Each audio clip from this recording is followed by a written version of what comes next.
Assalamualaikum, teman Afizah. Kali ini kita akan menggambar dengan mudah dan cepat. Ayo siapkan kertas dan spidolnya. Tonton video ini. Saya jamin pasti kamu bisa.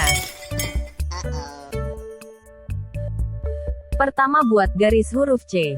Tarik garis lengkung besar, kemudian lengkung kecil, dan lengkung besar lagi. Tambahkan titik-titik untuk memberikan tekstur pada gambar lemon. Bagian bawah beri garis lengkung untuk pola daun. Untuk hiasan, berikan pola hati di sekitarnya.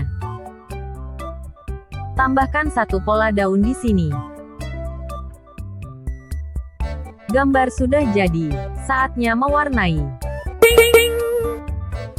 Kuning, kuning tua, hijau, hijau muda, merah, merah muda. Ini hasil menggambar dan mewarnaiku.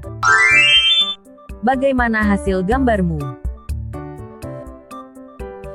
Buat pecinta channel Afizah DIY, jangan lupa like, share dan subscribe channel Afizah DIY.